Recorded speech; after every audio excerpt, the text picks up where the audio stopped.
What is up, everybody? Welcome to Boogeyman Radio. I'm David. I'm Charlie.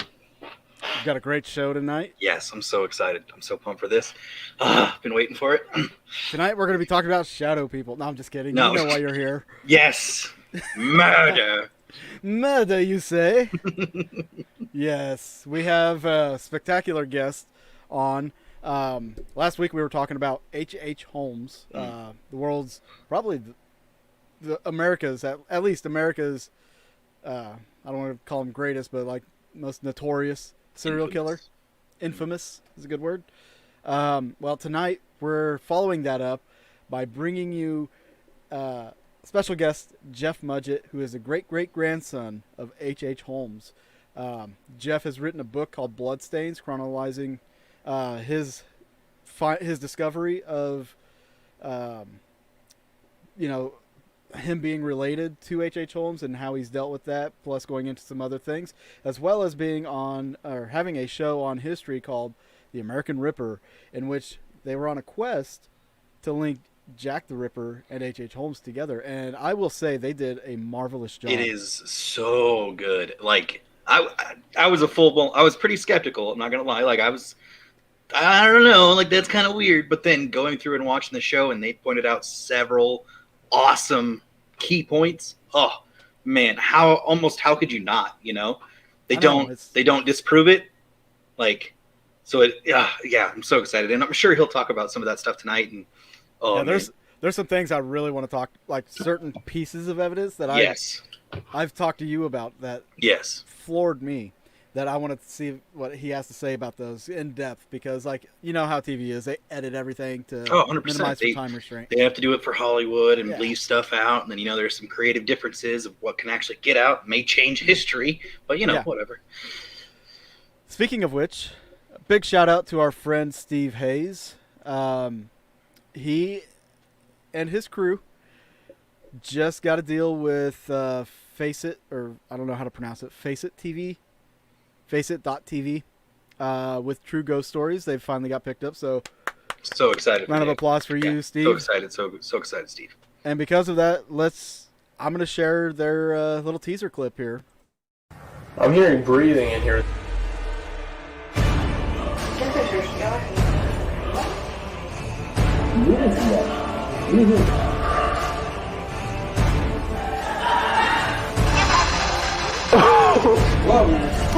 Oh my god.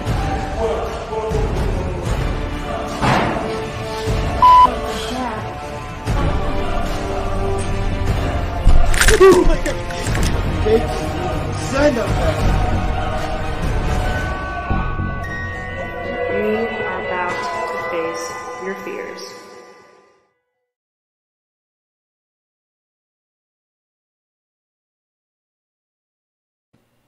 So that'll be starting June 18th. Man, I gotta say too, I've been hearing about this show for a while, and I cannot wait to check it out. It's gonna be awesome. I cannot wait. We'll have to talk to Steve next week or something, and have him tell a little bit about the show. Yeah. And all that for everybody. Real quick for the people in the chat. Hey, Dara, Cassie, Michael. Wait, is that Michael Starr? It says Michael Starr is the name. Like, Mikey Starr is a friend of mine. I was Michael Starr. I was thinking of Steel Panther. Michael Starr is the same. Oh man, that would be pretty dope. I mean, I'm just gonna pretend it's Michael Starr from Steel Panther. Sounds good to me. Hello, That'd Kim. Be amazing. Hey, Cheryl. Tonight we are going to have epic. Can't wait. Tonight we are going to have Jeff Mudgett here in just a few minutes. He's on board already. We're having him wait because we want to do a grand entrance. Yes. Before I bring him on, I want to talk about something that's bothered me this week. So 2 days ago, I'm on YouTube. I'm playing around. I'm, checking out a bunch of stuff because that's what I do. I have no life. I stumbled upon this live stream. Well, not necessarily stumbled, but I went on this live stream to see what was going on. Had 400 people watching it. Good gracious. This was the most ridiculous thing I'd ever seen in the paranormal field. I know a lot of people use the Ouija board. I'm okay with people using the Ouija board, all right? So let's not not get this twisted. What's up, PJ? So let's not get the Ouija board thing twisted. But when I go on there and I see this guy say, I don't have the planchette, I'm just going to use my hand. I didn't even know that he said that. But yeah. Okay. All right.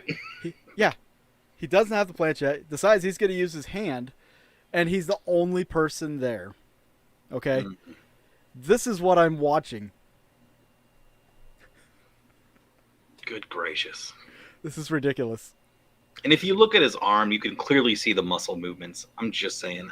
Like, I know he's doing the warm-up thing, but when he starts going from letter to letter, it's pretty obvious. Okay. Yeah. So he was putting wax on his fingers to help the fluidity of his motion.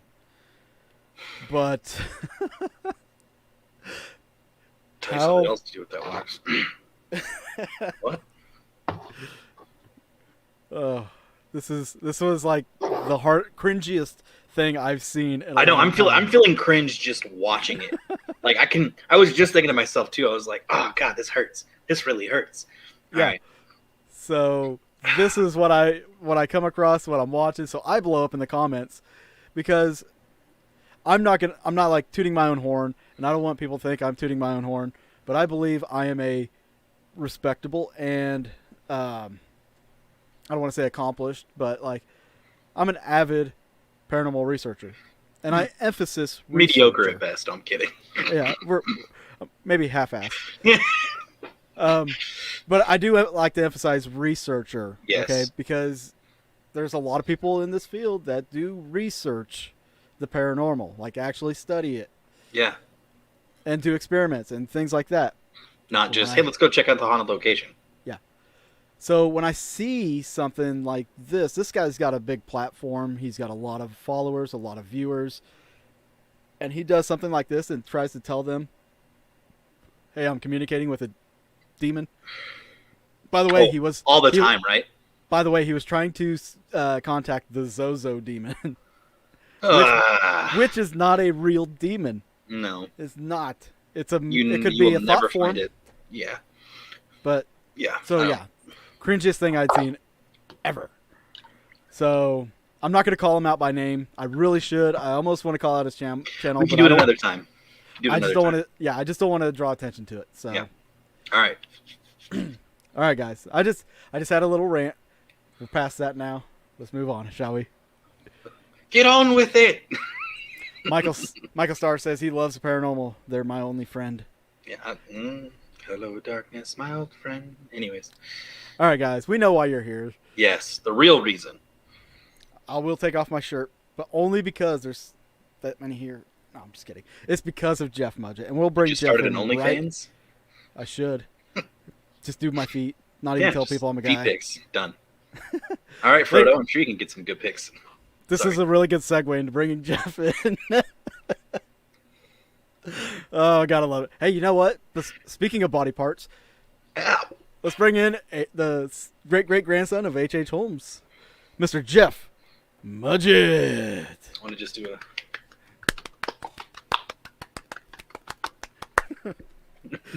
Hey, Charles, you guys, thanks for having me on. I've been looking forward to this, and now you got me wondering where my Ouija board is. Oh, gonna start some more paranormal investigating, maybe? Who knows? You could get them at Spencer's. They're just down the street. Hey, if this guy's doing it with his hand, you might as well just draw it out with a crayon and just, put your cup over it. And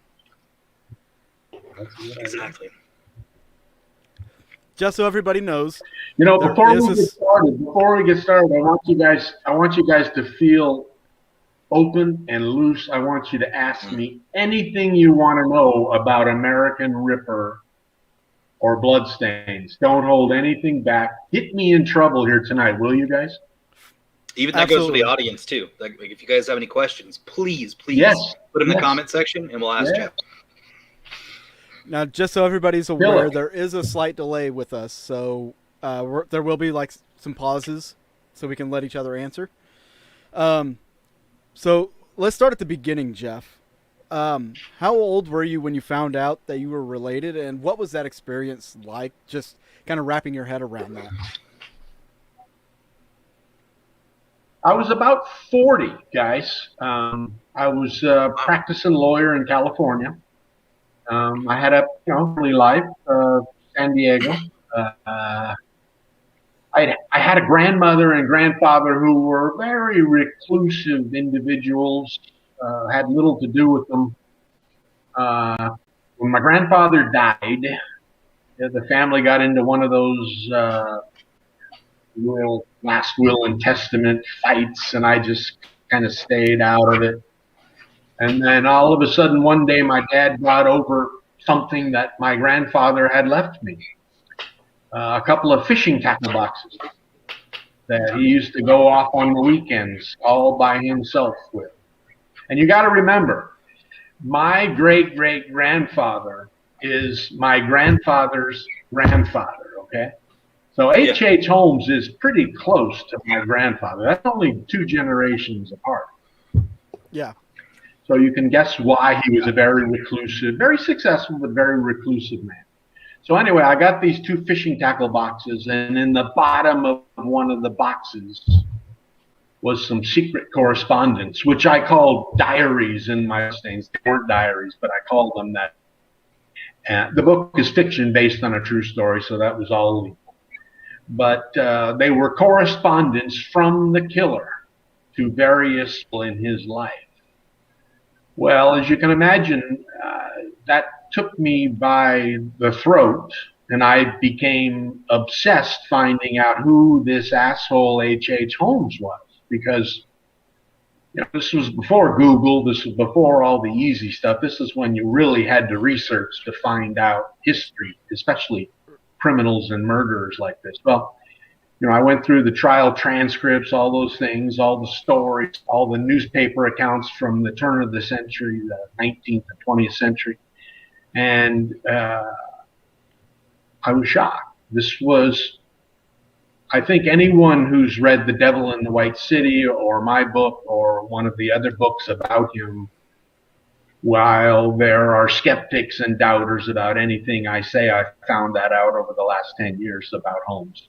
None will disagree that this is the most evil American citizen who ever lived.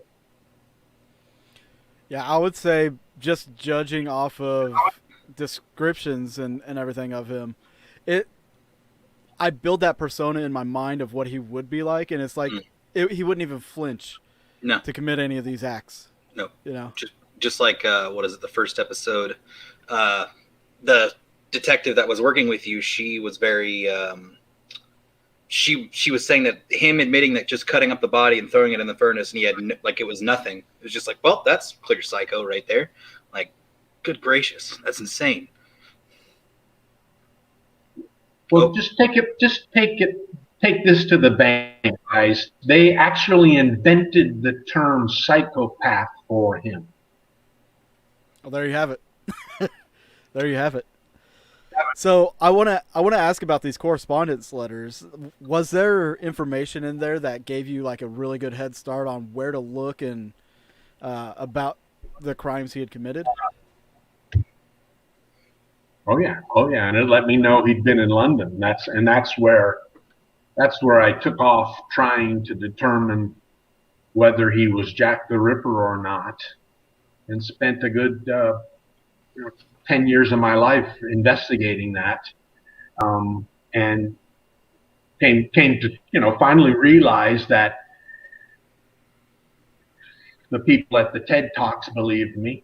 And then when the TED Talks let me put my show up, over 100,000 watched that. And then the people at History came and asked me if I'd be willing to put a show together for the American Ripper, and that's where it all went. And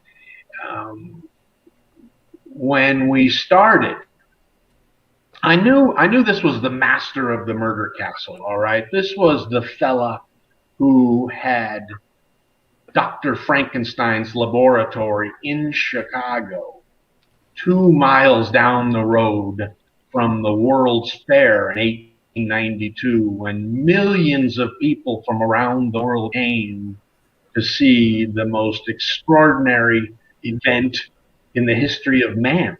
All right.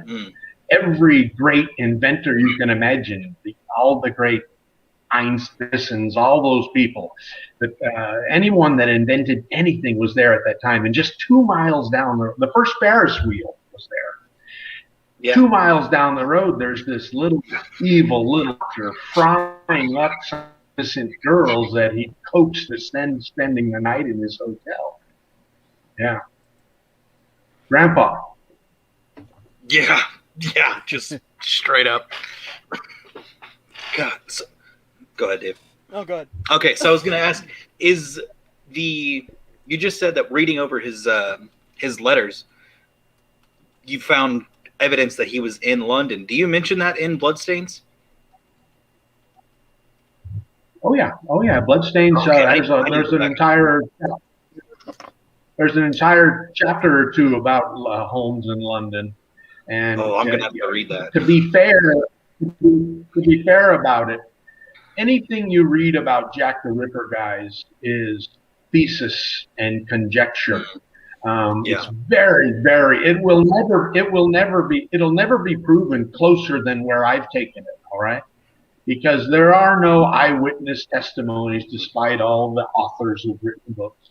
There are no fingerprints. There are no DNA. There are no blood types. There is no evidence that will ever determine the actual identity of the real Jack the Ripper. However, if you watch American Ripper, you came to realize that we've proven that Holmes wrote the Dear Boss letter, which actually describes one of the killings, the Catherine Eddowes murder. And that's where history let me take American Ripper, at least the first 6 episodes, before we started getting into problems with where the show was going to end. And it got rather nasty at the end.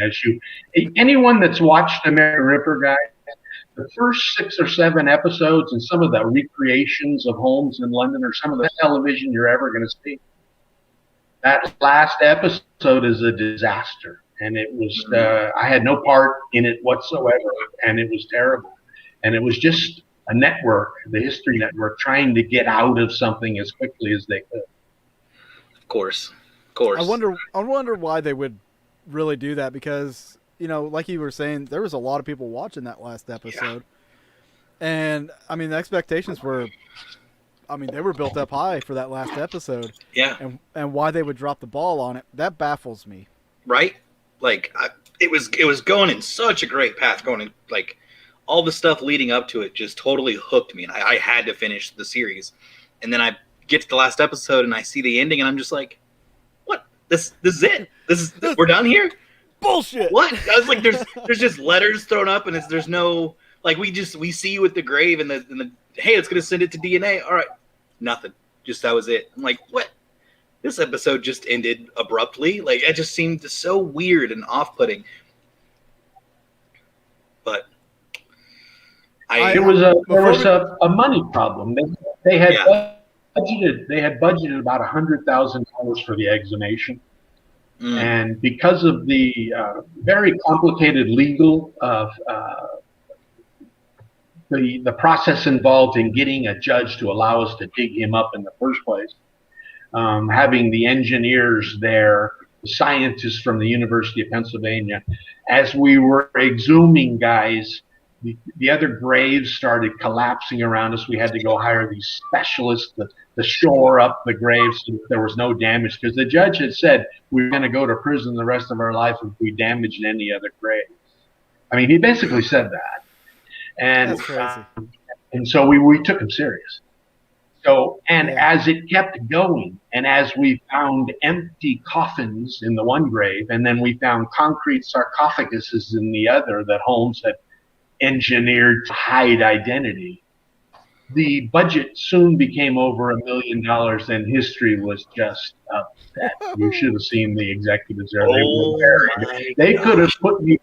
If it was up to them, they'd have put me in that grave and buried me. And if they were that mad at the end of that show. Gosh. We said 100,000, not 1 million. They can get over it. Yeah. What's 1 million to them? Yeah, it's fine. It's $1 billion company. They don't care. Exactly. But I want to go back. I want to go back to when you were in London. Yeah. And how hard was it to get the forensics done? Like with the facial reconstruction that you guys did. How hard and how timely was that for you guys? Now, I'll tell you guys, that's a great question, because I'll tell you what happened that was really shocking. In America, most of our viewer fans, they were very, very skeptical about the possibility that Dr. Holmes could have actually been Jack. When we got London, guys, the ripologists there climbed on board. They still have repeats of American Ripper in London today, but never here in the States. History won't play in the States. And the Ripperologists over there, and Scotland Yard too. I'll tell you an interesting anecdote about that. But they were very interested in my theory that Ripper could have been, at least one of the murders could have been committed by this little American doctor who had come over to London to further his business selling skeletons to universities. That's what he did for a living back here in the States for a while. Yeah. He'd create a skeleton down in the laboratory of the murder castle and then take it off to the University of Ohio, Missouri, or one of those. And to this day, guys, there are skeletons in their medical museums that 2 or 3 of them have told me they think were sold to them by Holmes. And I was like, whoa, you guys keep those? You realize how we probably got that skeleton? And they kind of wink at me and then nod and walk off, and they keep it in the museum. Well, I mean, how are they going to return it? Yeah. You know, that's the thing. They're going to bring him back to life. They didn't give us a name when they dropped this off. So when we were in London, we had a lot of energy in the project, and people wanted to help. They wanted to jump on board. I was in a hotel lobby one night sipping on a vodka tonic, and 2 of these very prestigious-looking agents walk over to me at the bar. They, their coats are unbuttoned, and they have that FBI look that we see in the TV all the time. They identified themselves as Scotland Yard, and they told me that while they completely disagreed that Jack the Ripper was H.H. Holmes, they completely agreed with my thesis that there was a copycat or 2 involved, and there never were 5 women murdered by the same serial killer. Now, think about that. See, so history, all of a sudden, I call history up on the phone, and I'm telling them, whoa, guys, Scotland Yard just told me we're close to solving this thing, to breaking it wide open, to making Jack the Ripper look like some silly thing that never, ever occurred. They shut that down quick. They wanted it to be about one guy killing 5. Yeah. They wanted the mystique and the mystery and to keep it going. And what is it? The horror. Oh, gosh. They wanted to keep it going, basically. So what that does, basically, I mean, if that information had gotten out there, I mean, that kind of tears apart the Jack the Ripper thing too. Like, I mean, that's a hefty piece of information to just throw on people. Like, Jack the Ripper was never a singular person; it was multiple people killing multiple victims, and they were copying said person. I mean, which would explain why the kill is changed. Like each style of kill was pretty much different compared to the first. But I mean, go ahead, Dave. I was going to say, that just takes away the whole mystique of this entity, Jack the Ripper. Yeah. But then when you have the trunk of belongings that was found in the case that was shown to you of what was believed to be H.H. Holmes' possessions, where it had his... the photograph, just say it. The photo, the photograph. That photo. It's my favorite piece. It lined up perfectly, and I'm like, if this box belongs to H.H. Holmes, why is a Jack the Ripper victim in it? Huh? It's a good point. It lines up. I'm very excited about how you both watch the show, okay, guys? Because what happened on American Ripper, and when I do talks after, was I found out that people don't have open minds about something like Jack the Ripper. They went in there thinking I was full of malarkey. I don't know how PG rated our show is here We're today, not. but We're not rated at all. We're drinking, so. they thought I was full of shit, and that any thesis with a suspect from America was just a guy trying to sell books and a television show, and I really couldn't get over that hump. I'd have met people like you who've been willing to look at that trunk and seen the picture and some of those pieces of evidence, like the knife he had that was made in London, made in England, and the little things like that. And then when the FBI told me where to go get the handwriting on Dear Boss tested, comparing it to the handwriting comparison I had for my grandfather, when the FBI told me where to go to run it through which computer system, and it came back 97%, I still can't believe, guys, why I don't have someone huge sitting here knocking on my door wanting to put that together in a nice documentary that goes farther than American Ripper. Now, I told the guys at History, I told them, listen, I don't have someone who killed all 5 women, but I have one that proves that Dear Boss wasn't a journalistic hoax, and it was a man preparing for the Catherine Eddowes murder because he was in his hotel room intrigued, reading all about the Nichols and Chapman murders that had occurred 2 weeks earlier. And they just wanted no part of that story. They had just survived. Remember when the network almost went in burning flames about Amelia Earhart and the little the pier and the little the guy on the end of the pier, and how it was all a fraud.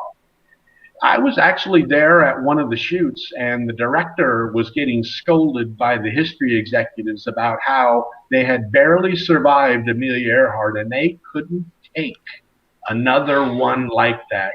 And they weren't going to change the entire Jack the Ripper story on my behalf. Wow. But there's nothing that disproves your theory. Welcome to television. Yeah, exactly. Welcome to showbiz is how it goes. There's nothing that disproves your theory, so I don't know how they could just blatantly go, nope, I guess it's just all the money. But we do have a question. Kim Libby asks, question for Jeff. Do or have you ever felt a spirit connection to your great-great-grandfather? In other words, have you ever felt him in spirit form trying to speak to you? Yeah. When I was on my quest, my best friend and I, Kim Estes, a fellow that I played college basketball with, we traveled back to Chicago. We went to the location where the murder castle was, Kim, 63rd and Wallace, which is now, and this is another part of the story which always fascinates me. The United States Post Office bought the murder castle, tore it down, and built the United States Post Office over the top of it, knowing there had been murders there that were never investigated. Take that one to the bank. Right. So Kim and I are there. We go in and see the end of the post office. After about 3-4 hours of back and forth, he finally lets us go down into the basement at the post office, which is set over parts of where the murder was, but it doesn't sit directly over the top. A little over that. The basement into the post office is barricaded off, guys. The employees there, federal employees, knew it was haunted. They weren't ever going down in that basement. Oh, man. Well, we knocked away all the barricade. We we had to break the door open. It was so rusted over. Oh, cool. And then climbing through the spider web. I write about this in my book in Bloodstains. Go down into the basement. There's some crazy, creepy stuff that I describe in the book down there. And my best friend Kim is an African American. All right.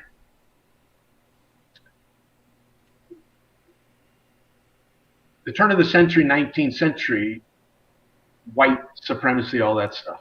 Yeah. So we're down in the basement, and I start getting these whispers in my ear. And I've never experienced paranormal or a ghost or the spiritual before in my life. I was a criminal lawyer. I dealt with evidence, facts. Right. Yeah.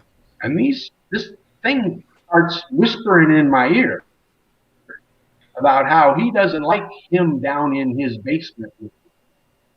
And he wants me to do something about this, and he wants me to do it like a real Mudgett would. I swear to God, that's what he told me. And I'd never had a voice in my entire life before, but down in that basement. And I tried to capture the moment in Bloodstains. So, Kim, I hope that answers your question. Man. Interesting. That's cool. That's really neat. Oh, my goodness. That would blow my mind. So has there been any more developments with the post office? Have you guys since been back or done anything else there? You know, they wouldn't let history go into the basement on American Ripper. History tried. And then they wouldn't let Zach on Ghost Adventures go into the basement either. Take that. It's probably a good idea. Probably, yeah. Now, I tried to tell Zach if he let me engineer it, I probably could get him and his crew down in that basement. But I told him I wanted to know if he was prepared to actually prove the paranormal on TV one day, because it's down there.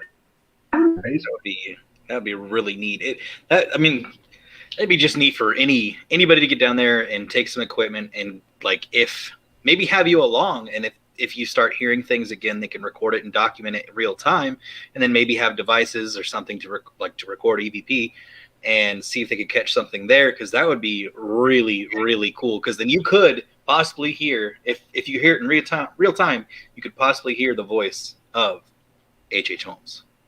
Whoa, just shivers. Anyways, well, there's when I go do events, sometimes when people shake my hand, the psychics, they say they feel stuff. I don't know if that's common or not.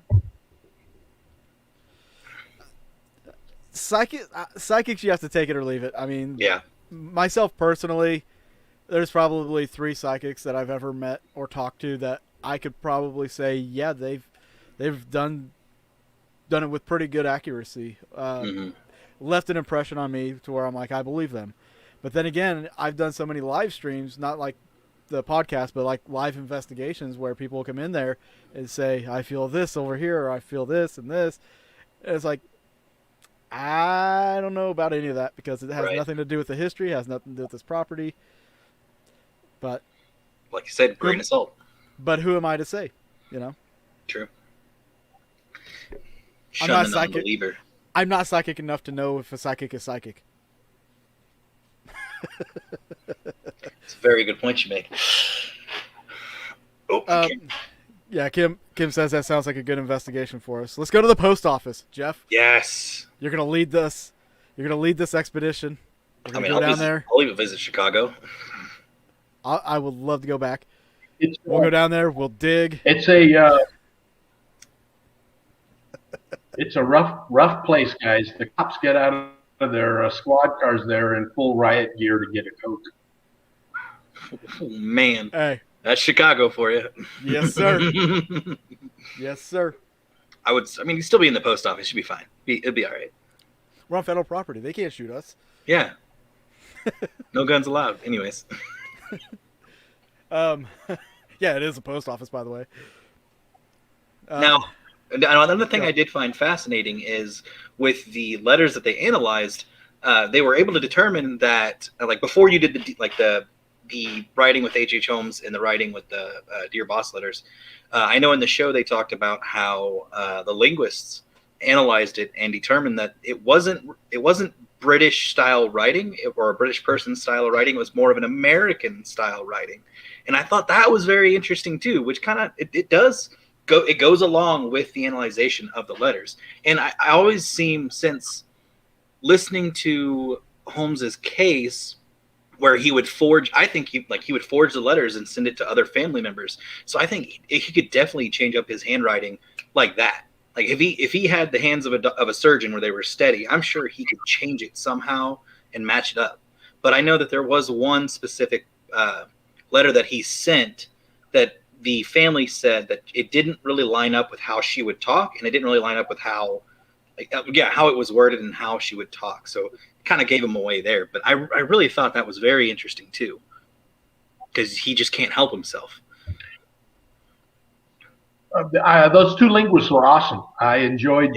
We did some off camera talks that I wish I could have directed that episode with them, and had them actually going over different parts of the actual handwriting on Dawson letters.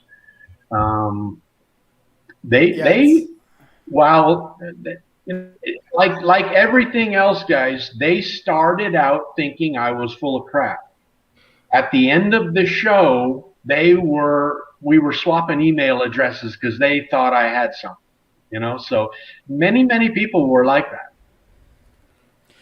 Which is awesome, and in the entertainment business, you don't see that too much unless you can benefit somebody else. But with the linguists, you were saying you wish you could have directed that. I think it would have been better for the show even if they would have actually put the linguists on there, like you were saying, kind of go over everything, what they found and detailed what they saw with the letters. Speech patterns, everything. Instead of doing a voiceover. Yeah. I mean, I would rather see the professionals tell us about it than a Hollywood voiceover, I want to get back to that picture for a minute, though. Okay. Because that picture, to me, is like the smoking gun. Photographs weren't popular back then. Not as popular as, of course, today, but like they weren't common. So for him to have this photograph of one of the Ripper victims in his possession cannot just be coincidence. What are the odds, honestly? You think about it. Did you guys ever go further with the analysis of the photo, or did you guys just leave it as it was on the show? I didn't get to make those decisions, guys. I was at that time. By that time, the director and I we had issues. I was asking him if I could know what the next day's shoot was going to be about. And he was telling me no, he wanted me to have a shocked look on my face when I saw something that I wasn't aware of, and I wasn't a good actor, so he had to get that in real life from me. But then I later found out that he was telling Amaryllis everything that was the next day's shoot so that she could pull off the scene. And if taken it as if it was a court of law and walked over each piece of evidence so the viewing public could have seen and their own decision regarding whether it was valid or not, I think it would have gone much further. And then let them go with their recreations, because the guy that played Holmes and Jack the Ripper in the recreations, I thought was tremendous. He should have got an award for something. He was really good and fun to work with. And their recreations were some of the best of London, that period London I've ever seen. And how they combined us discussing the evidence and then throwing in the recreations. I thought the director did a great job, and so did history. And it was a shame. Cinematography was...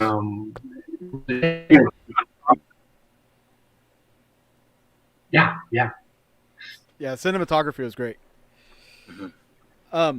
Did you ever get to keep any of the possessions? Or did history jump on them and claim them? Oh yeah, no, I don't have any of them. Oh, that's a shame. What the hell? That's sad. That's so sad. I get it. It's a money maker for them, and whatever. Look, I'm pissed off for you. Yes, 100%. Family history right there. Yeah. Vital family. I've probably done 200 of these shows, and that's the first time anyone's ever asked me that. But that's good. That's good. You have we think alike, because there was a part of me one night when they were cleaning up that I actually thought about pocketing a couple of the things. Yeah, why not? But then I thought if I got caught, well, it was getting ugly. It was getting ugly, and I chickened out, guys. I chickened out. Now I would press for him though. I would ask him, be like, hey, I am his relative. I am the one that is active in his history. Let me have these items. Get him before Zach Bagans does. Yeah. Just saying. Get him before Zach does. Or you can donate him to Zach. Whatever. Just. I mean, you're in Vegas, right? That was fun. Yeah. So there you go. If you wanted to donate him to Zach, you could always visit him at the museum. Yeah. Now I told Zach, I said, when you get the courage up, let me know. We'll go down into that post office basement. I did a show with him. I did one of his Ghost Adventures show. We were in one of Holmes's houses in Indianapolis, I think, and Zach thought he had this paranormal event all set up, and when I walked in, something was going to happen. It was fun. The crew was fun to work with. His partners are awesome, and he's a fun guy. I had a great time, and they treated me like a king, so it was well. I've always heard that. Had respect. Yeah. At least he's like I was saying the other day. I came across a video of them doing the. I think it was the Stanley group session. He was telling people like, hey, don't expect anything to happen. In paranormal field, nothing really happens all the time. Even though it seems like it with the show, but it's of course because they're recording like 2, 3, 4 days of recording. So it makes a lot of sense. Not judgments, but thoughts were changed for sure. Now with the medical history, before Holmes went to school, he did the apprenticeship for a while. Where do you think his fascination with the medical really started? Back majorly when he was like a kid or teenager? Like, where do you think that all started? I don't know if I've ever contemplated that, where he would have had the burn to go to medical school first. I know he taught elementary school in Gilmington, which should give you chills. But then, he went to the University of Michigan, got his medical degree. Some of the legend and lore about him there is quite interesting. Some of the other authors have done a great job of piece by piece, the stories about him barely spending time there in class. He'd show up for a test, pass the test, and then take off. But he was never that concerned with the top of the class. No. Yeah. But he always was good with the women. He had quite a few different girlfriends, ladies. The ladies always acted quite strange around Holmes. Even when they knew what he was, there was a reporter who was there when they announced the jury finding him guilty at the trial, and 3 or 4 of his old wives and girlfriends were in the audience, and as they shackled him up and let him off to be executed, they raised up, and the reporter talked about them with crocodile tears going down their faces, even when they'd just been made aware that their old lover had been a serial killer. Gosh. Go ahead, Dave. Go ahead. I was just going to say, love is love. Yeah. It absolutely is. So what I was going to ask is, it has to do back with that picture again. Theory here.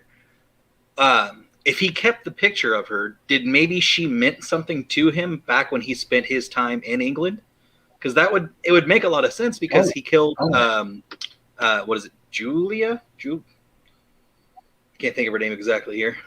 One of his victims, he killed her, and they had a fling together. She was cheating on her husband, and then he left, and then eventually he killed her. So it lines up to where he could just eliminate them once he was done with them. And what if the lady in the picture actually meant something to him? It would make a lot of sense. It does. She must have meant special to him. It was, his work was done. I don't know why he never mentioned it in any of the correspondence I had. He very rarely talked of women or love affairs. There was no love in this man's heart. He used women. They were a tool for him. They were a tool. They were something he played with, that he worked with. That I'll tell you, when he was preparing his escape from prison and the superintendent was preparing his execution, his first wife, who he divorced, not actually divorced, but dumped, even though she knew he had nothing for her left, she made 3 trips to visit him in prison, then back over to Chicago. I have her diary. Then back over to Chicago. I'm convinced to make runs to banks so that he could have the cash in hand that he needed to pull off the escape. So let's talk about that escape real quick, because that would have been a well orchestrated thing to happen.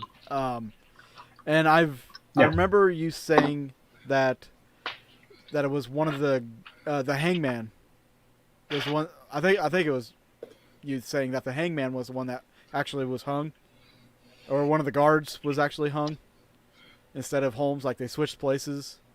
What do you think transpired? I don't remember saying that. No. I know that some of the people tied to his case mysteriously died in different ways, but with his hanging, I believe somebody was switched. Like they switched Holmes with somebody else. I heard it was a guard. I'm wanting to say it was a guard. Yeah.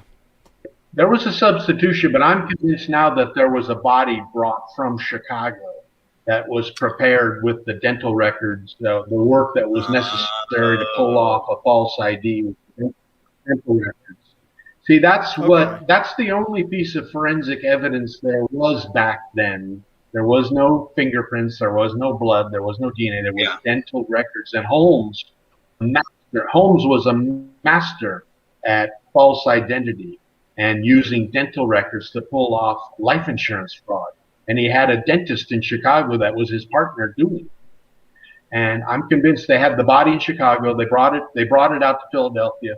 When we dug up the Holmes actually, and you guys can help me figure this out, all right? Holmes actually bought 2 graves, all right, at the Holy Cross Cemetery. He converted to Catholicism so he could get into Holy Cross Cemetery because they wouldn't let him in unless he was a baptized Catholic. And he bought the 2 graves. We were digging the first, and we had the 2 anthropologists from the University of Pennsylvania, 2 great ladies, experts in their field, brilliant and a lot of fun to work with. And they got to be best friends with Amaryllis Fox, who I knew you both fell in love with too, my co-host. Right? Everybody that watched the show loved us. So she was incredible. So they're digging away, and we're in the first grave. When we go to the standard depth, 8 feet, okay? And we're digging down, and they're down with their shovels, and all of a sudden we hear the knock on wood. You know? They dig around it, and there is a wood coffin, but not a fancy coffin, more like one train being transported across country. They open it up, and it's empty. Well, you can imagine you got 30 guys in the production crew. You got engineers, you got anthropologists, you got the history executives over there seeing what they're spending their money on. I'm looking down. Amaryllis is CIA quizzed, and we have an empty coffin. I'm sitting there thinking, oh my God, we've just done the greatest scene in the history of television. It's empty. It's empty. And I'm thinking, this is done. This guy, we proved it. This guy hauled ass. He moved to California, killing other people with another name, which I think he did. But anyway, that's another story. So we're there, and they're all trying to figure out what to do.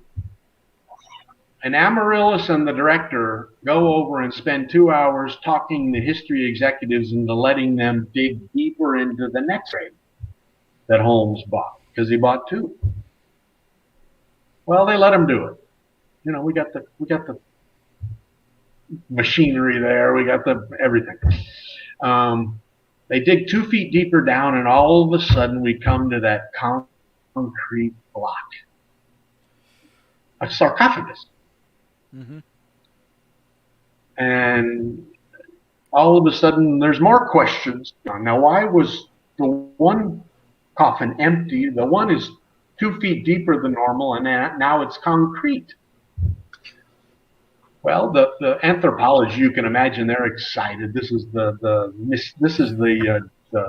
task of career and education. They're Jews, so they're chipping away at the concrete, and they open it up, and all of a sudden you see. Have you seen the pictures where you see his face looking up through the concrete at you?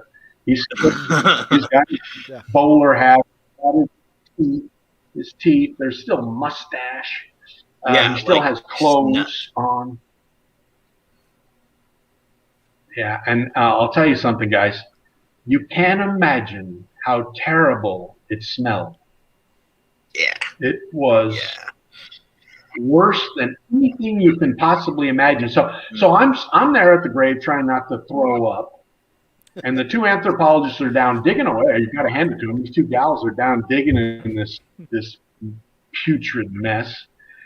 And the director says, Mudgett, we need you down in the bottom of the coffin down there. We're digging with them. And I said, I'm not going to. I'm a lawyer. I'm not a digger. And Amaryllis, that cute little brunette, she raises her hand and she jumps right down and she's digging away with the other one. It was a great scene. And it was. And then the whole mystery started getting deeper and deeper and deeper. And what we ran into, guys, was everyone there. When I talked history into allowing us to get the judge to agree to the exhumation, I told them, I said, hey, you know, we've done a lot of work. We spent a lot of money. If Holmes in London, there's a lot of evidence. There's a lot of the picture you guys are talking about, the knives we found that were made in London, you know, the linguists, my handwriting analysis. There's a lot of stuff there about Holmes being Jack the Ripper. And I said, we've got one chance of hitting this out of the park. What if there's something in that grave tying him to London and Whitechapel? Yeah. Well, you know, and their eyes went like this.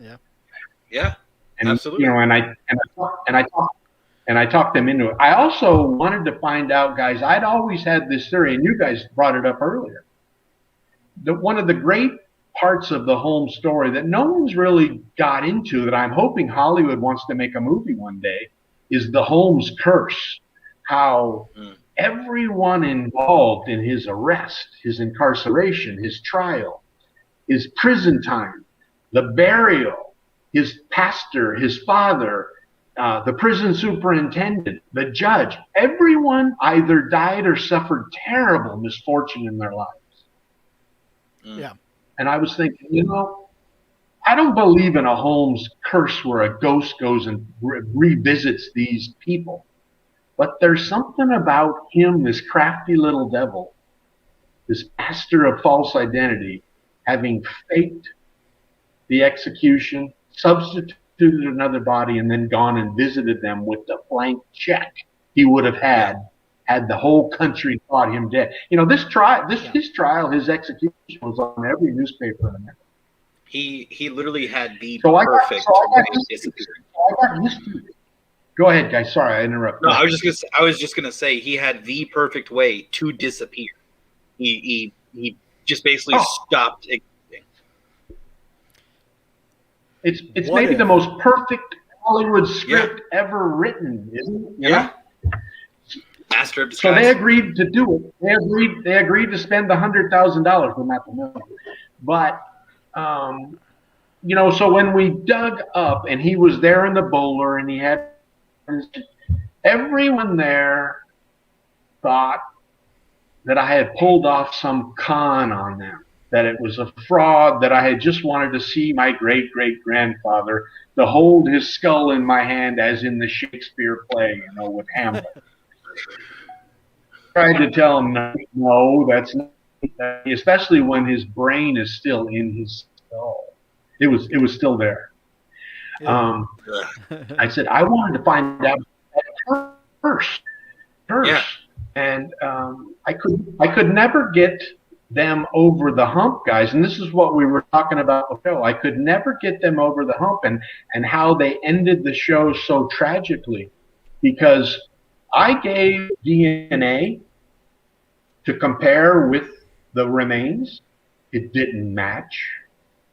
I don't know about you guys, but in this day of forensic science, my great-great-grandfather's DNA should have matched mine. Yeah. And I have the DNA report. I have it. I was going to bring up something real quick. Go. Number one, of course, on the show they said that it wasn't, which you and I have talked before, and that's when I learned that they came back inconclusive, is what you had said to me then. But also, I wanted to touch back on the whole curse thing, because this plays out so well in my mind. So let's look at Holmes. Holmes was a master liar, probably a thief. Well, not probably. I mean, no, he was definitely a body snatcher, right? Yeah, well, and not to mention he got things, insurance, insurance fraud and credit and all that stuff. Master thief, master of disguise, with his whole identity and everything, and a master killer. These four things would apply to his escape. So when he does escape, the people that were affected by this curse, what if he himself had something to do with their death or their misfortunes? It wasn't a curse. It was him making sure that nobody talked and nobody gave anything away. Means to an end, cutting loose ends. Depending on how much they know. I mean, yeah. If they knew everything, kill them. Shuts them up right away. If they knew some information. And guys, have you ever attended a criminal trial? No. I was a juror for one. The people that. Okay, well, you're going to know what I'm talking about. The people that testify against a defendant, one that turns out to be guilty, usually for the first time in their life, they think they're safe to say what was really in their heart and mind about this evil little dude, okay? Yeah. So Holmes would have been sitting there listening to these people say these things about him, scratching his chin, thinking, I'm going to go visit you afterwards, you little bastard. And I'm going to kill you in certain ways. Exactly. Yeah. I don't think, like I said, I don't think it was so much a curse. I think it was him going back and covering some tracks. Yeah. I can totally see that. Now, go ahead, David. Go ahead. Kim Libby had a question, which I'll let you address. I know it does in the show, and that we kind of addressed it, but I'll just let you address it real quick. Yeah, we tested the DNA in May. All right. History wanted the finest college in the world, a laboratory in the world, to do the testing for them. Which, to their credit, they did a lot of stuff like that on the show. They spent the extra money, and it was King's College of London, which has a reputation, and Scotland Yard and FBI recommended them too, of being the DNA testers of criminology. So I was there. They took blood from me and my father. My father and mine matched it perfectly. Then they took the samples. I was there when the King's College was on the phone on the talk, and was instructing the two anthropologists exactly where they wanted the sample to be taken from the remains. And they had this diamond drill bit, and they rolled the skull over, and there's a porous bone in the back of your head. Mm-hmm. and they had them drill down past where anybody could have contaminated anything. And they took this powder, packaged it up, and flew it to London. Well, and it's a 3 to 5 day test, guys, for them to test the DNA, come back with results, and then compare them with mine. Well, 3 months later, they still don't have anything. They asked for second samples. I gave them second samples. They asked for other parts of the remains. We gave them those. Still nothing. About July, the two anthropologists have an interview with Rolling Stone magazine. And they admit to Rolling Stone that they've given up on DNA. The DNA was never going to help them identify the remains. They were going to concentrate on the dental records. Goodbye. I have that article, all right? Okay. So then you can imagine my surprise when I saw that final episode and it says DNA shows the identity to be H.H. Holmes. DNA and dental records, I think they said something like that. Yeah. Yeah. And they're shocked. I call up the two anthropologists. They say they're shocked. And you know, I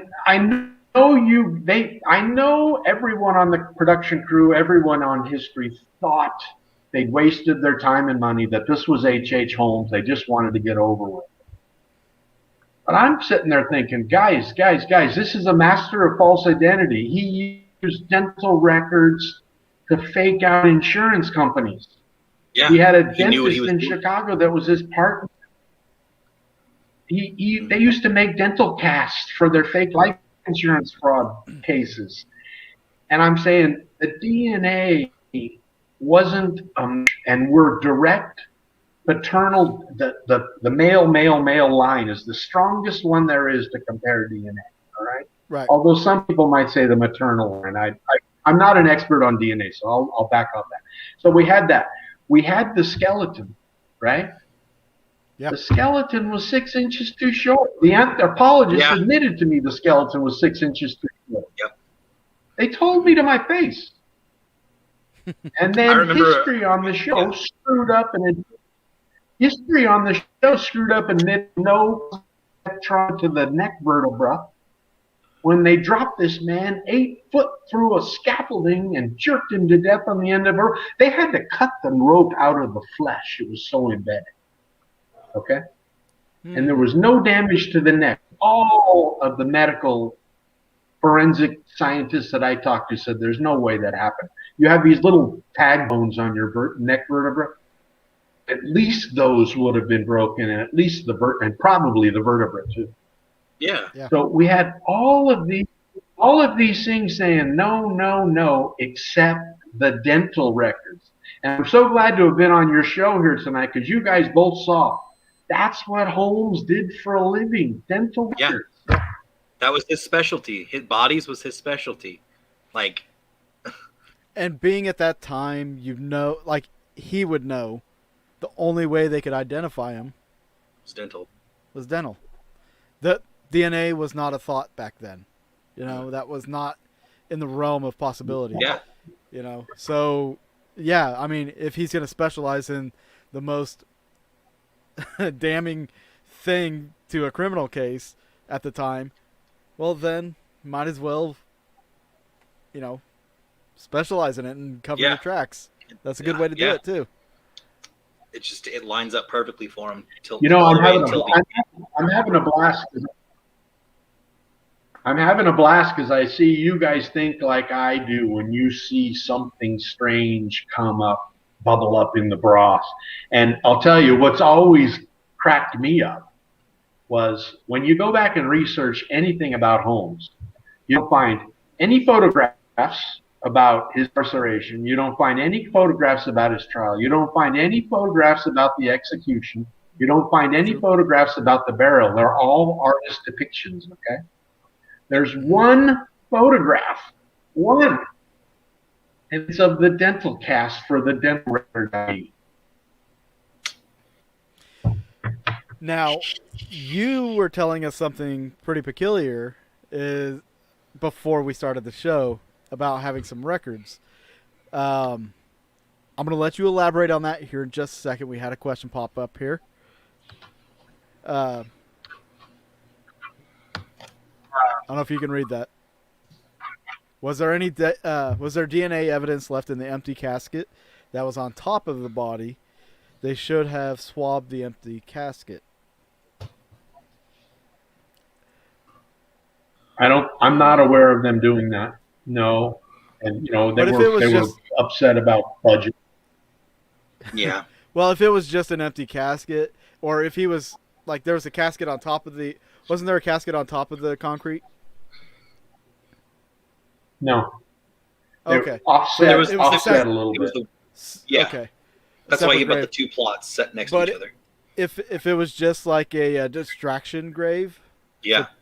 Because I remember on the show they were saying that he did that so grave robbers wouldn't come and rob his grave or whatever, which kind of bullshit. But if somebody were to dig down in there and if they wanted to use that as a distraction casket, I mean, it wouldn't have a body in it. I don't think. They would just bury a box. Yep. And that's what it looked like they did too. So wasn't that one of his instructions? Like, didn't he say that like he laid out his instructions on how he wanted his burial to go, which would line up perfectly with him faking his death? And it's very specific. Yeah, very specific. I heard that a couple of times before, but I've never seen the instructions in all my research. Okay. Well, that's good. You cleared that up. Yeah, I was gonna say that's what I thought. I thought like in the some of the accounts that I've heard from other people that he like planned it all out. Yeah, even on the show they said that he planned for a certain way to be buried and everything. And if that was the case, I mean, you think about the way, like if I were to die, if I wanted to be cremated, I'd have my ashes spreaded, or if I'm going to die, bury me in this cemetery. That's all I would say. Nobody's going to say, bury me at this depth with this over me. I don't want this and this. Not to mention they didn't have the machinery like we do today, and it took you guys a while to dig up that grave. So imagine how long it would have taken for those people to actually bury him or whoever it was. Like how much work they would need to do for that. How did the ground not collapse, like going down far enough? That's nuts. And you still have to pour the concrete and let it set. Gosh. What you find, guys, one of the most, if I do nothing else about, proving that he escaped or proving finally that he was Jack the Ripper, I'll tell you this. What I learned was that there was probably 30 or 40 different newspaper articles written about the execution and burial of H.H. Holmes, all right? Mm. Every one of them, of the major newspapers in America, the New York Times, the Chicago Tribune, the Philadelphia Sun, were all different. When an author writes a book about H.H. Holmes, they go back and they pick the article that fits where they want their story to go. And it's so disappointing to have someone get up and call me a bunch of names because I'm not agreeing with where their book ended up, because their newspaper article was different than what I found in the grave with my own eyes when we dug him up. And it's, I think that happens in history quite often. And it's something you should watch out for when you read a book about Abraham Lincoln or read a book about the Declaration of Independence.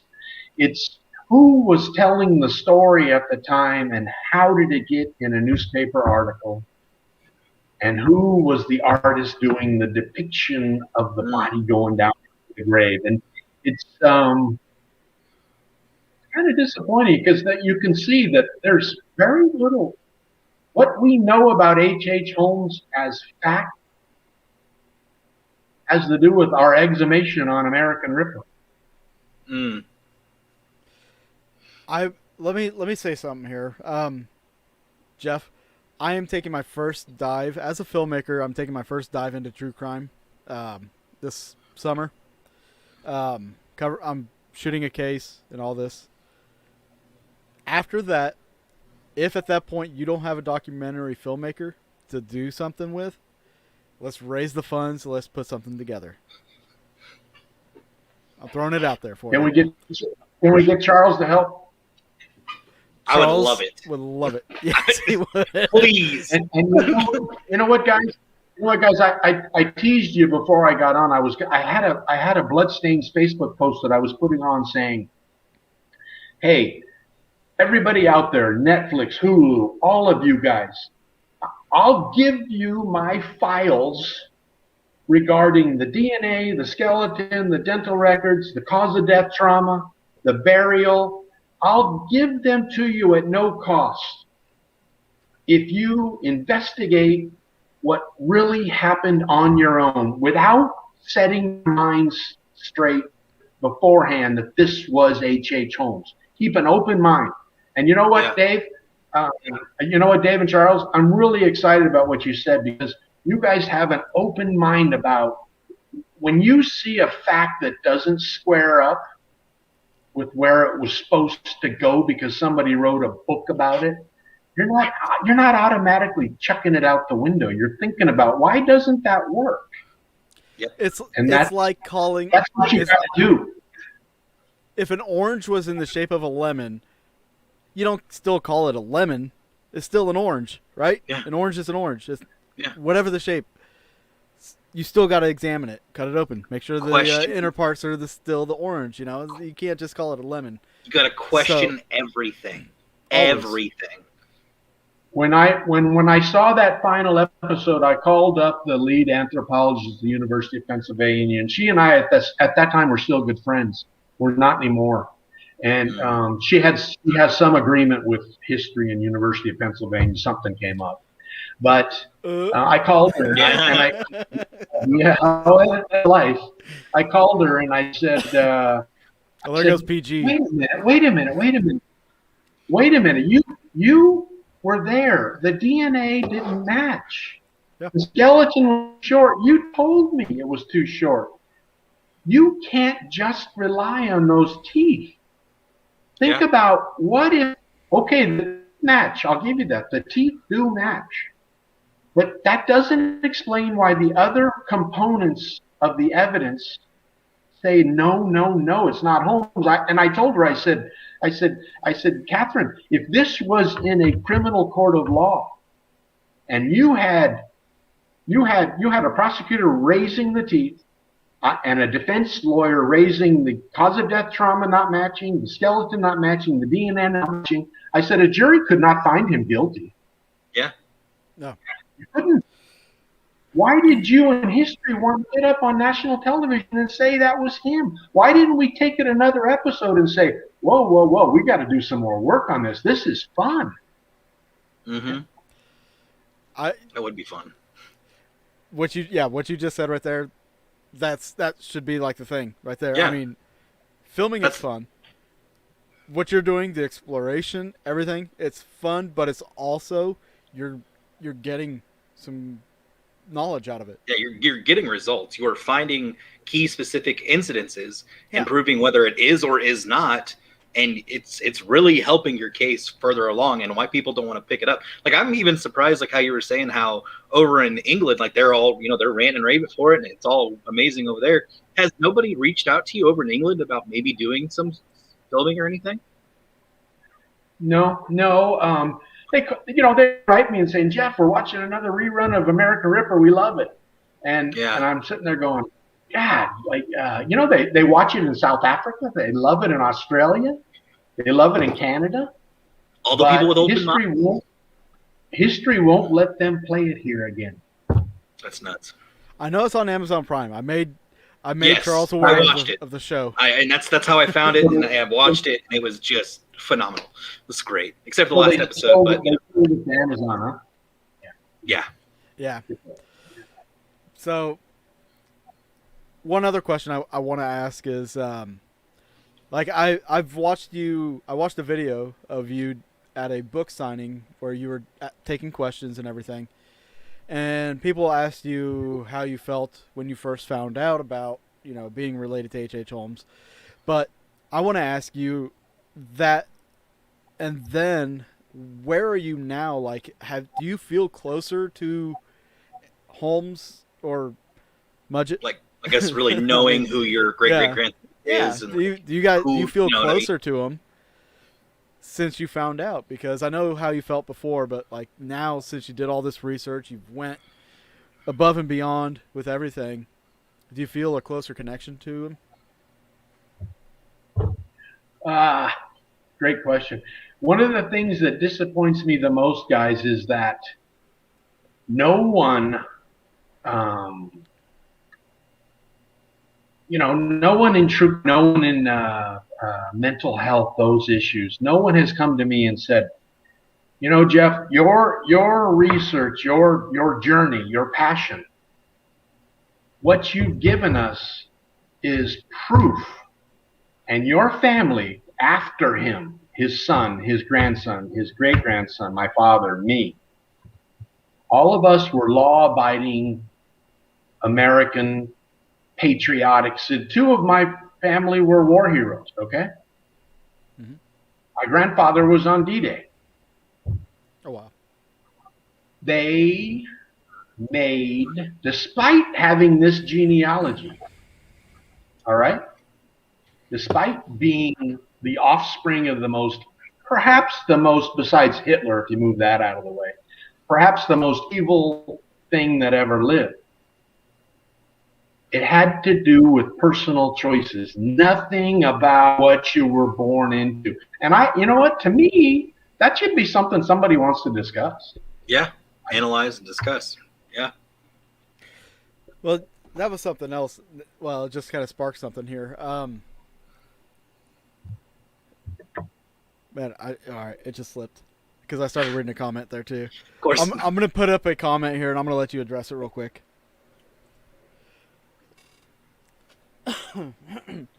Kim says, maybe the reason the DNA didn't match is because his grandpa wasn't his relative.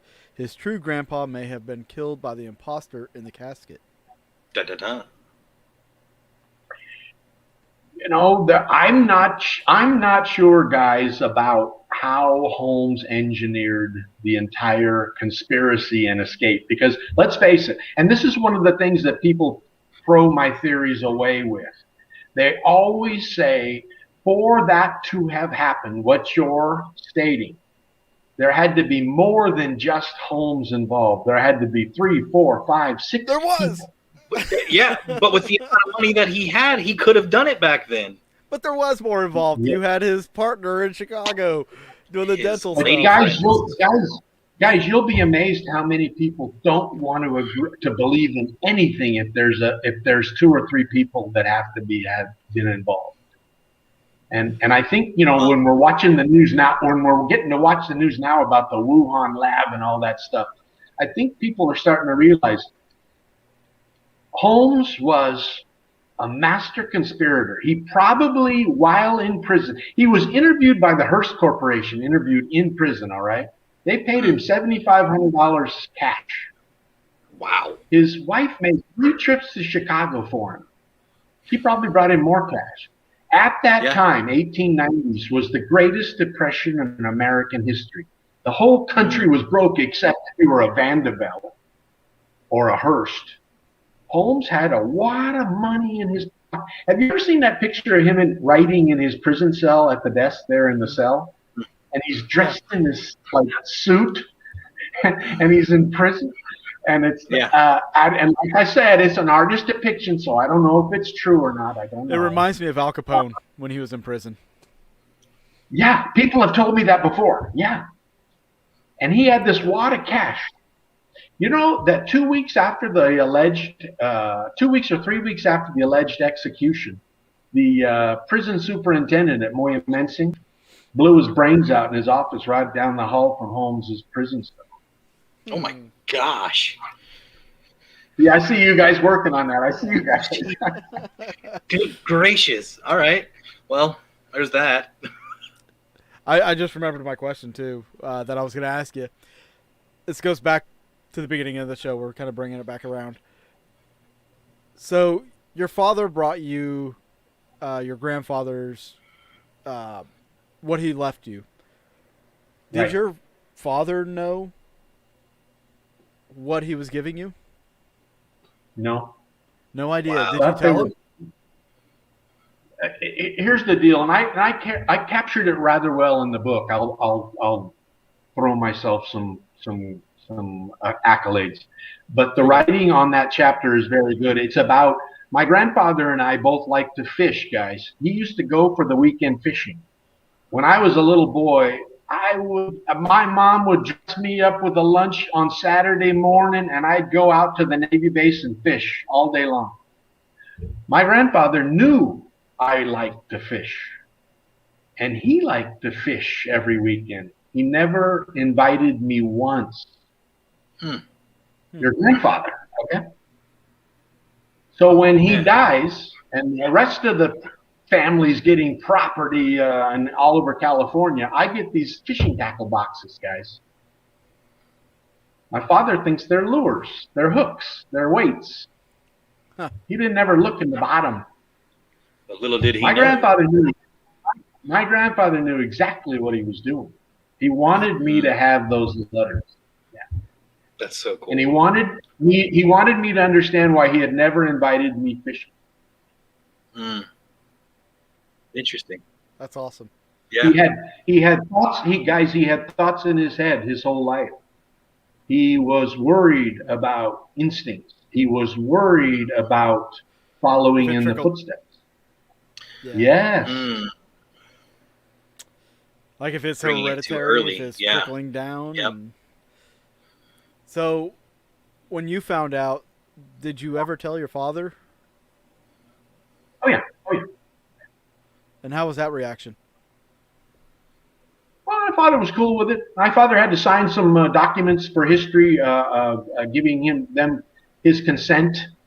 He had to give DNA. He had no problem with it. My father was a jet pilot in Vietnam. He was brave. He's a brave dude. And he liked this day and age. This day and age, he's like, yeah, whatever. Yeah, that was him. My uncle had problems with the whole thing. It almost shut the thing down. He could have said no, vetoed the exhumation, but I talked him into allowing it to happen. Yeah, he could have said no. Jeez. The judge wanted his consent. Yeah. Which I guess it goes with entertainment law, where you have to have certain family members, or if there's like any existing family members of a deceased person, depending on what state. And that's kind of what I'm looking into now. Dave, we had to have consent documents signed every other day for a year. Jeez. By somebody. Yeah. Even though they're not mentioned in the show whatsoever. Yeah. That's crazy. Yeah. Just because they're related. Yeah, that's nuts. And I was going to ask, was there anything that during the filming process or after, before, what have you, that you wanted to include into the show, but history wouldn't let you? Oh, yeah.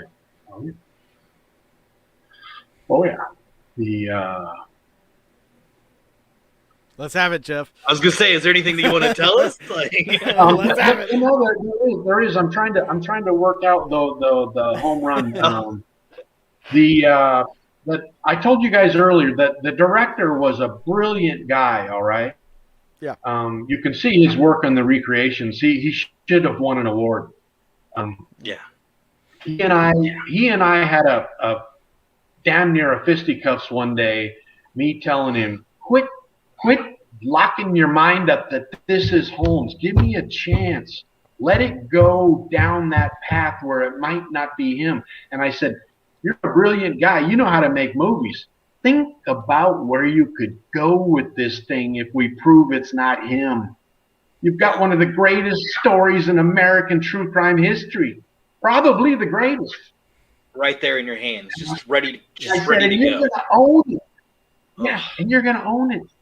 And you'll be the man. And I couldn't get and you know what, Dave? That's why I'm so excited about coming on the show with you guys and hearing you guys talk about. Let's look at possibilities of the other side. Yeah. Because I've been waiting for people like that for 10 years. Man. Well, let's face it. True crime really does blend with the paranormal, because if you don't look at all the pieces, you're not going to find the bits that don't fit, and those bits that don't fit could be like the key to a whole nother story, a whole nother perspective on things. And along with the paranormal, I've been researching the paranormal for over 15 years. We're always seeking answers, right? Everywhere we turn, there's new possibilities. There's new ways of thinking. You can go into quantum physics. You can go into different maths. Math is the language of the universe. Maybe, something mathematical goes with paranormal. But there's always those possibilities. And if we don't explore them, we're not going to have any answers. And that's the thing with, like, true crime, with this case here. There's so many avenues that people can go down. Yeah. Why not explore them all? Get the answers. Find the truths. That's what we should be doing. Well, Dave, Charles, think about making a movie recreating his murder trial, where the first day he fires his 2 defense lawyers and takes his defense on by himself, and then has to cross-examine 2 of his ex-wives. And they're up there doing their little back and forth, and the jury's sitting. What a story you had there! I can only imagine the mind games. Like you say, every man. I had a talk the other day with a fella that I won't give you his name because I'll probably get sued. But he was on the production team of CSI and Criminals. Okay. Yeah. And when I told him about the story about Ripper, about my theories, he said, and I told him that just tell me why this story was owned by Tom Cruise, it was owned by Martin Scorsese, and it was owned by Leonardo DiCaprio, the giants in Hollywood. Yeah, they had $200 or $300 million to make this movie, and all of a sudden it just kind of slid away. Yeah. I said, what happened? What happened to it? And I said, when they still had it in their hands, I had guys from Hollywood coming to me and saying, Jeff, let's make another movie. He goes, that was never going to happen. No one was going to invest money in your book, Bloodstains, while Martin Scorsese owned the story. No one. He said, that's not going to happen in Hollywood. He said, I'm shocked that no one can see that if the Holmes story is done properly, if this story is done the American Dr. Frankenstein, whatever you want to call it. He said, there's something in Hollywood we all dream about in production. He said, it's called the transmedia model. He said, you could sell 100 products relating to this story. He said, they'd drive a Brinks truck up to your front door, Jeff. They would. And he said, they'd be doing videos, they'd be doing hats, they'd be doing everything. He said, that's what Hollywood dreams about now. And he says, I'm shocked no one's taking it over. So, Dave, let's make a movie. Let's do it. Okay. Fall 2022. Yes. A little. That would be amazing. Hey, like I said, I'm taking my first dive into true crime. And I'm hoping it goes well. I'm doing it virtually all on my own, which is a big undertaking. But it's a big step. I've got a Indiegogo campaign out there for anybody watching. If you want to go donate to that, go to my Facebook page. But for the most part, I'm funding it myself.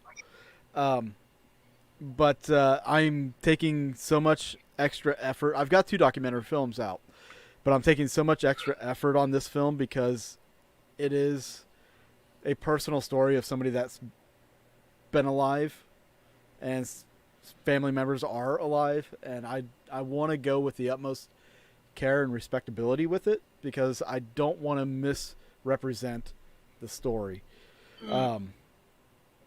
But in nature, it's a very tragic story of, basically, from what I'll put out right now, is like a 14-year-old got up one morning about 4 a.m., killed everybody in his family, went to his uncle's house, killed his uncle's wife, and his uncle came in and killed him. Made national headlines in 1987, and but there's a very huge twist to this. I don't know if you've ever seen the Amityville Horror. Oh yeah. Okay.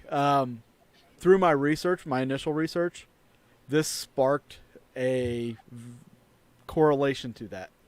Like everything that happened in Amityville resembled what I was reading in this case. Interesting. So I'm exploring this in a true crime aspect, but I'm also exploring this in a paranormal aspect. So it's going to be very delicate because there's certain people I have to talk to do this, and it's gonna be a challenge. But if it turns out as good as I hope, then when we do the H.H. Holmes doc, masterpiece. Yeah. Well, you know what and I'll help you do it, but you need to write a one-pager. That's what this guy insisted to me about Hollywood. Investment groups a treatment. It's called a one-pager treatment, whatever. And the log line, the first sentence, which is there's in these documents, you've got to describe your whole movie in one stinking sentence. Yeah. And he said that's the way it's done, and it's difficult, but there's people that make livings doing that.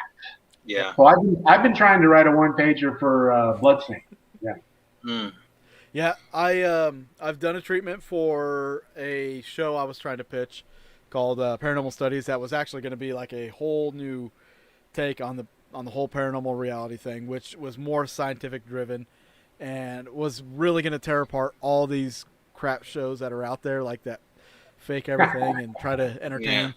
But this still had entertainment value, but you were actually gaining knowledge, and it was going to actually advance the field some. But apparently that's not popular, and I would kill some people's cash cows. So that didn't get picked up. But this film I'm actually taking on as my own production company. Everything is me. So fingers crossed it goes good. And all that good jazz, you know. Good luck, man. I'll be eager to hear how it goes. I will be. I will send you the teaser. Actually, if you've got a few minutes, hang on. Thanks, Cassie. Yeah, give me 2 minutes real quick. I'll be right back. All right. So, are you going to go pee? Charles going to go pee. He has the bladder of a 5-year-old. Mine is the bladder of a 6-year-old, but I'm not counting. I do want to ask about. I was going to go in this direction too. So after Holmes, the hanging happened. On the show, there was mention of similar style killings happening in Canada. Have you pursued looking into the information of each of those cases, or have you pursued any of those? No, I haven't. It's my life right now is pretty much convincing the English that there never was a serial killer, Jack the Ripper. There was a copycat. And the American public that the Holmes execution and burial was perhaps the greatest escape in the history of true crime. And I'd love to be able to tell those two stories. So that's enough for me, Dave. I haven't, when you get into this stuff, you'll see you're either crazy, which people call me, obsessed, or a passion, and that thing about why no one wants to take my partnership and prove to the world that a 6-inch skeleton cannot be H.H. Holmes. That was 6 inches too short. And you guys can check this out. Go to any doctor you want. Ask them. Yeah. Those are the kind of things that just drive me nuts, and that's enough for me. But I know that the 2 murders you're talking about of the 2 little girls he killed in Canada. Uh-huh. Yeah, they were gruesome. That's probably in a trunk. Cut him up and put him in a trunk. That's probably the worst murders of his life. Right. You have so many different interpretations. Like people try to say that, he did it with poison, or he killed him with gas, or you don't know, which story do you go by with that? Which one do you most associate with those killings? Like Howard, everybody says that he was poisoned and then Holmes took care of him, obviously. And then we know how Peitzel died. But like with the girls, there's a little bit of mystery in there.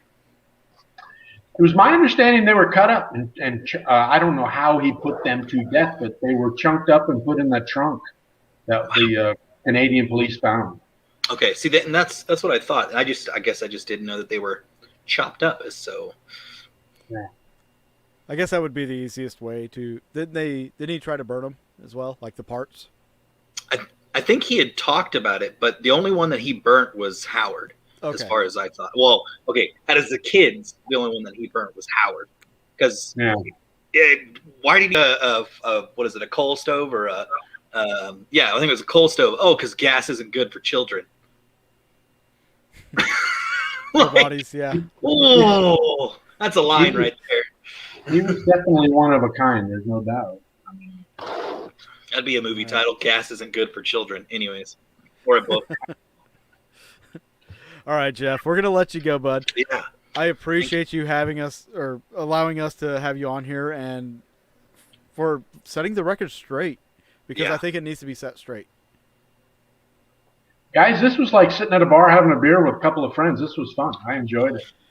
That's what we intended. I was gonna say that is what we like. That's how we want this show to really go. Is just kick back, relax, talk about things. We'll have chatter about this. We'll have chatter about that. As long as everybody's having a good time and making points, I'm cool with it.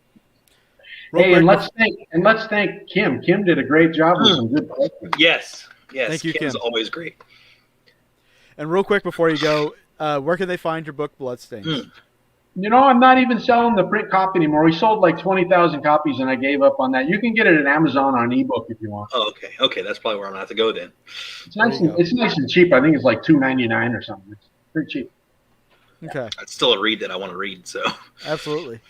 And if one of you guys has a dying need for it one day, I can get you a signed print copy. I've got a few left. We'll have it as a keepsake for the show. I will take one for sure. Yeah. Absolutely. Okay. I will take you up on that. All right. Send me an address. I'll get you guys a couple books. All right. Appreciate it, brother. And hey, this year I've been asked about doing another Paracon because, COVID's going away and everything. So if I do, man, you're on my list of speakers. All right. Oh, I'd love to, as long as you let me talk true crime. But I can do the basement. Always. I can do the post office basement where he was whispering in my ear to kill my friend. Yeah, definitely say that story. Go for it. That's a great. I like that. We'll just check mark all of the above. Yeah, literally, just this entire thing that we've been talking about. Just do it. Just check mark it all. Yep. Check. Yes. All right, guys. You guys have an excuse for holding your bladder this long. I'm going to be 65 this year. I got to go. I don't have an excuse. Alcohol, man. Have a great one, Jeff. Thank you. Bye. Thank you, Jeff. Man, what fantastic. That was great. That was he's a great guy. Man. I freaking loved having him on. I had him on my old show, Paranormal Frequencies. We talked everything. Like I said, the guy he's just one of the boys. Oh yeah, I'm so thankful that he cleared so much up too. That was because there's, like he said, there was so much misinterpretation of the H.H. Holmes story. Well, with the last show, there was some information that you were putting out there, and I was just like kind of biting my tongue because I knew I was going to get Jeff on here. Well, and I didn't say anything. And I'm glad that he was able to do that because with getting that information, it's like he said, like different articles, different places pick different sections and roll with it. They do. And that's what it felt like for me. Was I would research the deaths with one person because they described it better. I would research the murder house with another person because they described it better. Like that's just how. Even like he said with the books that were published years ago, a lot of that information was more or less hearsay. And then like other people that tried to write something about it, they'd pick information out of those books. So there's a lot of disinformation going on. And maybe one day, maybe 2022, we work with Jeff Mudgett on this H.H. Holmes project. I will literally go to film school just for that. You don't need film school. I guess there's YouTube. There's YouTube. I can get on YouTube and just look up how to film on YouTube. Man, that's all I did. And you do a great job. So there we go. All right. Guys, real quick before we jump off here, I do want to let you know that if you were a fan of Haunting History, I have rekindled Season 5 with a new episode that came out, Sunday? 2 days ago? On the ghost, not a ghost town, there's 125 people that live there. The town of Avila, which is said to be haunted by shadow figures. If you want to go check that out, I think I did a pretty good job with it. I did rush it a little bit, but it still came out pretty decent. So there's a few more episodes coming. So if you want to go to the Haunting History channel, subscribe and all that good jazz, go check that video out. And yeah.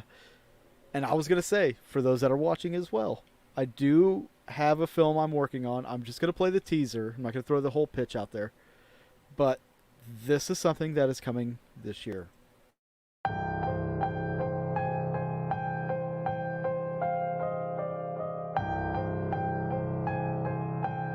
It is so horrible, almost hard to imagine. A teenage boy went on a shooting rampage today in rural southern Missouri, killing his family before his uncle finally killed him.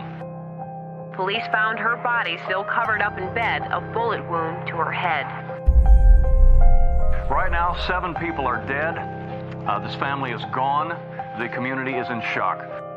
There's no one left in this immediate family.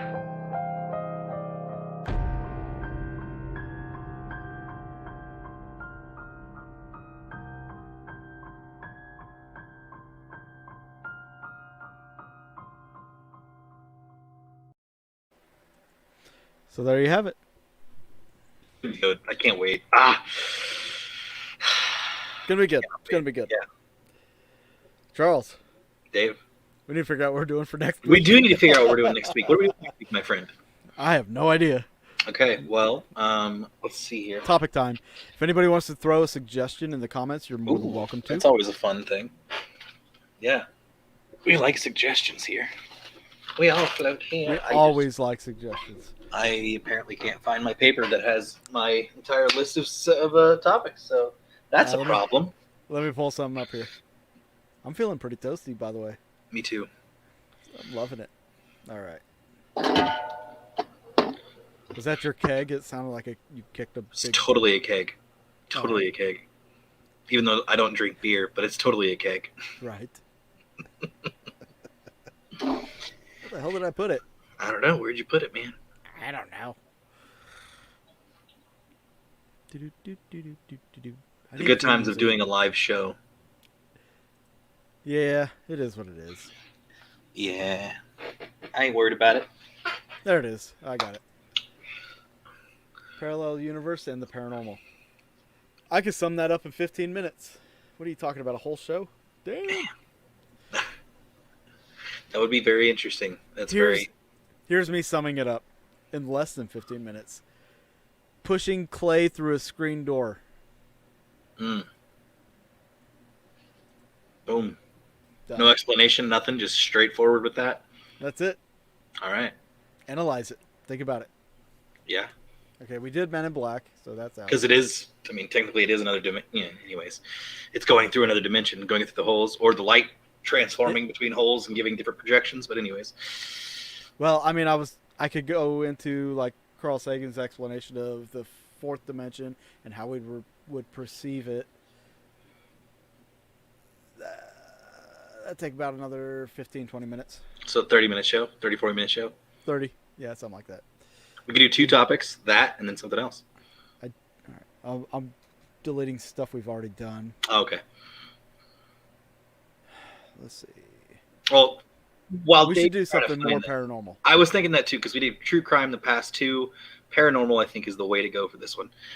So, shall we do... We'll go for it. I was going to suggest reincarnation. What are you thinking? What were you going to suggest? Honestly, I think reincarnation's fantastic. I think it's pretty good. Because I've always wanted to talk about reincarnation and talk about the many stories of kids and people having these memories and being very accurate, by the way, of certain instances. Ah, yes, I would love to do that. And I can tell you all about my reading that I got at one of these Paracons where somebody did my past life regression. I need to do that. I feel like I've had past life visions, but I've never had someone else try to help explain things. I'll just say this: I was repeatedly murdered. Do you have any? Is your birthmark on any of the spots that how you were murdered? I will reveal that in next week's episode. Yeah, I'm down. Let's do it. I do have a birthmark, by the way, so I will reveal where and what it signifies. Okay. So I'm glad I mentioned it. Mine's Yeah. And we'll talk about that later. All right. Well, thank everybody for joining us. We appreciate y'all. If you haven't yet, subscribe and like this video and hit the bell for notifications, because every Tuesday night at 8 p.m. we right here. And anything else, Charles? I'm solid, my friend. I feel like this is a great show. Thank you to everybody for showing up. We really do appreciate it. And I thank Jeff for being here. He was a great sport and explaining everything and setting it straight. Here's to the next one. Big shout out to Jeff. Yes, 100%. New documentary, 2022.